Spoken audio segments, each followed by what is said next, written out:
Son style change radicalement, elle inaugure un nouveau moteur et elle est plus légère d'environ 100 kg. Vous l'aurez compris, la nouvelle Renault Clio 4 est une vraie nouveauté. On va vous détailler tout ça dans cet essai. Alors que les autres polyvalentes du marché réduisent leur taille, la nouvelle Clio, elle, conserve son gabarit et prend même 3 cm de long. Elle affiche maintenant 4,06 m, une vraie petite Mégane en somme. Son look gagne quant à lui en dynamisme, des épaules prononcées, des protections latérales qui assoient la voiture et une partie arrière rappelant celle d'un coupé, grâce notamment à ses poignées de porte logées dans le prolongement de la vitre. Cette apparence de pseudo-coupé permet aussi à Renault de faire coup double, car la Clio 4 ne sera pas proposée en version 3 portes. Enfin, à l'avant, on retrouve bien entendu la nouvelle calandre de la marque, dans laquelle est enchâssé un losange taille XXL. Indéniablement, cette nouvelle Clio gagne en sex appeal. À bord là aussi, c'est totalement redesigné. On a une nouvelle instrumentation avec 2 compteurs et un affichage digital au centre, assez clair pour la lecture. La console centrale qui est laquée, qui est très simple, très ergonomique, seulement 3 boutons. Au centre, un écran, celui du système de navigation MediaNav, un système d'entrée de gamme assez abordable qu'on a déjà vu sur le Dacia Logi, qui est assez facile à prendre en main, très clair.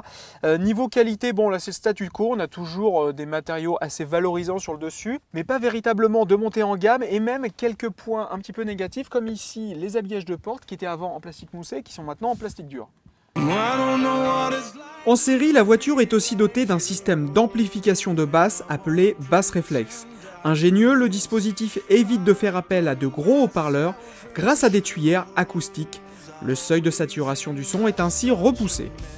L'habitabilité, c'est surtout à l'arrière qu'elle progresse, surtout au niveau de la garde-toit, on a quelques centimètres de plus au-dessus de sa tête, et le coffre qui affiche maintenant 300 litres.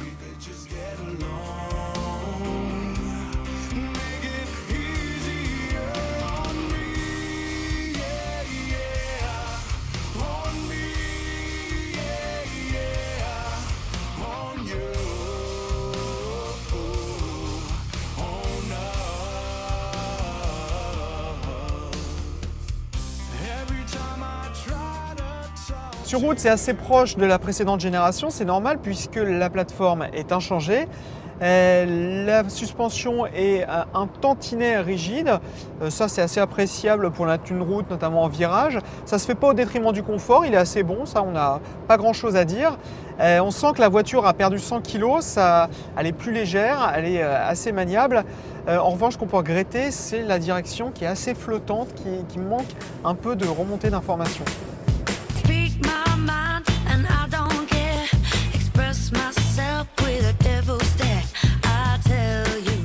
Je vous parlais d'un petit moteur, il s'agit d'un bloc 3 cylindres essence de 90 chevaux, il promet jusqu'à 20% d'économie de carburant.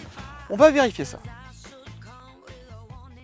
Ce nouveau moteur, c'est en fait le petit frère du dernier 4 cylindres Renault, le même avec un cylindre en moins. Avec ses 900 cm3, il parvient à délivrer 90 chevaux et un couple de 135 Nm. Il fait appel à un turbo, à un système stop and start et à une multitude de petites améliorations pour optimiser son rendement. La bonne surprise sur ce 3 cylindres, c'est qu'il reste silencieux. Il n'est pas plus bruyant qu'un moteur 4 cylindres. Il a une sonorité différente, un peu plus métallique, mais vraiment rien de gênant.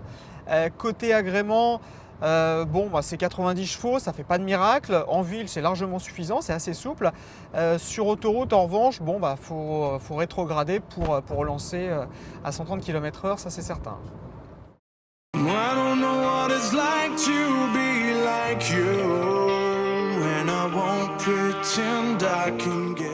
Sur cet essai, nous avons relevé une moyenne de 7,2 litres au 100 sur un parcours très vallonné.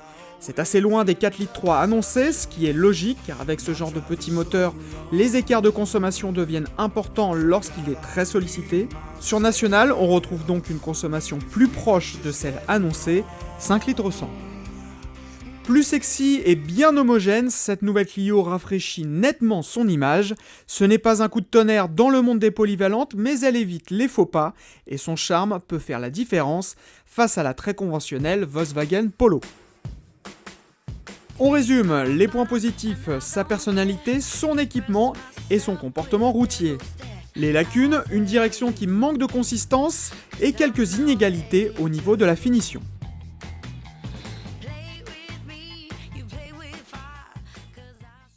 vidéo également sur Dailymotion YouTube et en podcast iTunes. Retrouvez-nous sur Facebook /Cartech et sur Twitter @Cartech.